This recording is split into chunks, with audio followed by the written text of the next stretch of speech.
In this movie, we share some of Hedy Lamarr's rare pictures along with some hidden facts about her life. Why was Hedy made a slave by her first husband? Why did Hedy Lamarr feel bad about her breakout performance in the movie Ecstasy? And why was the film so intensely divisive? During World War II, what innovative creation did Hedy Lamarr make? And why did it take so long for it to be acknowledged? Watch this space to get the answers. Hedwig Eva Marie Kiesler was born Hedy Lamarr in Vienna in 1914, the sole daughter of a wealthy family. She understood at an early age that she wanted to be an actress, and she didn't let anything or anyone stop her.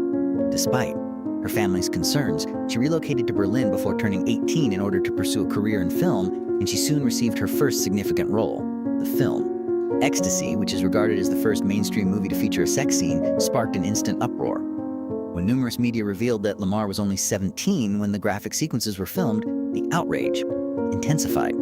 Her parents insisted that a guardian accompany her on set because they were worried about the family's reputation.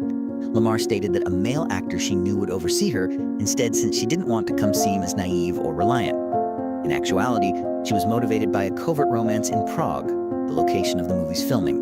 Lamarr was excited when he first got on the Ecstasy set, but he was quickly appalled. For a naked swimming scene, the director insisted that she take off her clothes. He put pressure on her by pointing to the contract and the already incurred production costs, even though she vehemently objected, and even threatened to quit the project. He told her that her body would be hardly noticeable and that the shot would be captured from a distance. She grudgingly consented, trusting his assurance.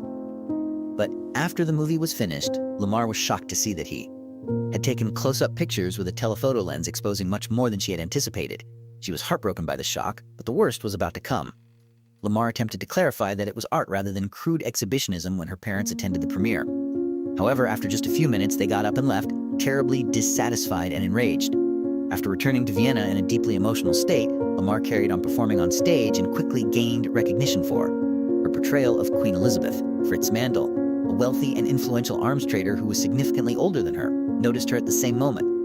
Mandl was infamous for his possessiveness, had previously been married, and had connections to radical politicians. Lamarr didn't seem interested at first, but his tenacity, charisma, and strength eventually won her over. When they eventually got engaged, the young woman thought she had discovered a true fairy tale.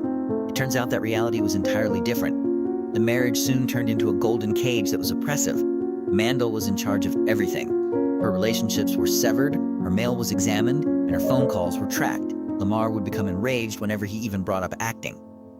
Later on, she compared that life to an opulent, gilded prison with no way out. She made 2 attempts to escape, but both failed due to Mandl's strength and surveillance network. When Lamarr's father unexpectedly passed away from a heart attack, tragedy struck once more. She fell into a severe despair as a result of the shock. She lived like a shell of her former self, shunned interaction with the outside world, and wore only black for months. However, her anguish gradually subsided over time, and after a year or so, she came to the conclusion that she could not continue living this way. Life was too short to stay in an oppressive marriage, so she decided to get away. And she was successful this time. Hollywood, a representation of possibility and freedom, was Lamarr's final destination when she left Europe. She chanced to run upon Louis B. Mayer, the influential head of MGM, while she made a visit in London. Mayer had witnessed Ecstasy and didn't think much of the young actress he thought was indecent. He made her an offer to work in Los Angeles for a meager $125 a week. Lamarr said no, thinking she was far more valuable. She bought a ticket on the same ship after learning that Mayer would be traveling back to the United States on the opulent ocean liner Normandy. She made a point to approach him, start talks, and convince him of her potential during the journey. The audacious plan worked. Mayer increased her pay to $500 a week at the end of the trip, which was a substantial amount at the time. Additionally, his wife advised her to give up the scandal-plagued name Hedwig Kiesler in order to assist her create a new public persona. She took the last name Lamarr from the tragic movie star Barbara Lamarr, who passed away at the age of 29 from drug-related issues. Even before making an on-screen appearance, Hedy Lamarr had visited Hollywood. After receiving an MGM contract, she started studying English and going to extravagant parties with music, frequently as the attractive partner of Hollywood playboys like Howard Hughes. She got her first studio job 6 months after moving to the US. When everything appeared to be going well, she got terrible news from home. Due to Germany's annexation of Austria, her mother, who had Jewish ancestry, was in great danger. Luckily, before making her own movie debut, Lamarr had collected enough money to securely send her mother to the United States. Despite the lack of appropriate screenplays, her attractiveness soon stunned the public and made her an overnight success. Despite having no formal scientific experience, she acquired an unusual passion during this time, creating devices and formulas. However, that wasn't her only concern. Many well-known guys continued to be drawn to Lamarr. Then, out of the blue, she wed Gene Markey, a film producer. She started the process of adopting a boy at about the same time. Her modest family was complete a few months later. James was the child's last name, but Markey's connection ended there. They were both too preoccupied with their jobs to spend much time together. Despite Lamarr's strong devotion to motherhood, her relationship with her kid increased her awareness of the catastrophes occurring all over the world. Even though she had saved her mother, she was nevertheless troubled by the fate of defenseless children during World War II. Her deep sorrow drove her to take action when a ship transporting evacuees, including 90 children, sank in 1940. Lamarr started thinking back to what she had learned about weaponry while going on arms deals with her first husband. She got in touch with her friend, composer George Antheil, and the two of them started doing research. They developed a method that made it possible for radio-controlled torpedoes, which were readily jammed, to consistently hit their objectives. They presented their frequency hopping spread spectrum system to the US Navy after patenting the idea. However, they were dealt a heavy blow. Because the device was too big to put into torpedoes, the Navy claimed it had no interest. Even worse, because Lamarr was Austrian, the patent was confiscated as enemy alien property. After that, she turned her attention to helping the war effort by advocating for war bond drives to generate money for the Allied cause. She filed for divorce from Gene Markey at the same time. Despite their quick passion, their marriage was not at all harmonious. Lamarr claimed in court filings that during their 18-month marriage they had only spent 4 nights together. Her performances at the Hollywood Canteen, which provided entertainment for soldiers getting ready for deployment, were very well liked. She reconnected with actor John Lower, an old acquaintance during this period. He was still married when they last met in 1938. He was just her type now that he was single. Their 1943 marriage marked the beginning of what appeared to be a golden age in her life, complete with a successful marriage and a revitalized profession. John became quite close to her son and took him in as his own. Denise, their daughter, was born 2 years later. However, the fairy tale soon became a nightmare. Lamarr started experiencing excruciating, incapacitating agony following the birth of her daughter. Physicians identified it as psychosomatic. Many of her previous psychiatric traumas reappeared when she regularly flew to Boston to see a psychoanalyst. She ended her nearly 10-year professional association with MGM after making a significant life transformation following 2 years of extensive therapy. They were initially a family of 4 when she became pregnant, once more in 1947, and gave birth to a son, Anthony. John, her third husband, was another victim of the changes that followed her therapy. They had a peaceful divorce. She gradually distanced herself from her son James's life at this period, sending him to boarding school. They had virtually stopped communicating by the time he was 11. Lamarr thought it was a betrayal when James started spending holidays with a teacher and her husband. She completely stopped communicating with him, even though he was little. Samson and Delilah, which Lamarr starred in 1949, was a huge hit and set off a new phase of her career. But she was worn out from the rigorous work schedule. She envisioned a happy ending once more, with a devoted spouse who would assist her in providing for the family. She met Teddy Stair, a former band leader who had once been famous and was now the struggling proprietor of an exclusive restaurant, while on vacation in Mexico after 2 years of non-stop work.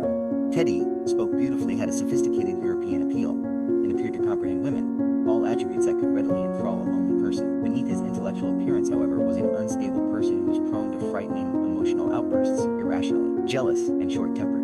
Lamarr quickly became aware that she had slipped into a well-known routine. Males who at first seemed charming but eventually showed signs of aggression and dominance. She filed for divorce after just 9 months of marriage, which caused her to lose trust and love once more. Shortly after, she started dating an actor she simply called Sam in her memoir. Compared to her earlier tragedies, this piece had an even harsher tone. In addition to being envious, the man was violent and extremely troubled. One night, Lamarr's refusal to have sex was the tipping point. He produced a life-size plastic doll that was eerily precise in its resemblance to her, then made her stand and observe him engaging in sexual acts with it. She was disturbed by the incident not only because of its filth, but also because of the meticulous planning that went into it. Apparently, he had the doll constructed over a period of months. It was the realization of how far she had strayed from, and her fantasies of a fairy tale. Many investors approached Lamarr when she made the decision to try her hand at producing, but most were more interested in her personally than in making movies. Among them was oil tycoon W. With the stability and maturity she had long desired, Howard Lee captured her heart. After getting married in 1953, Lamarr moved to Houston to live with her husband and mostly left Hollywood. She never had a longer connection with a man than the 6 years she spent married to Lee, a personal record but far from content. parties accused the other of abuse during their divorce, revealing a tense and contentious marriage. Lamarr made a terrible choice amid the legal chaos. She recruited LSJ Boys, a new attorney in Los Angeles, and fired her whole legal staff. Their tight working relationship soon developed into passion and eventually marriage. He ended up being her sixth and last husband. However, catastrophe kept happening almost unavoidably.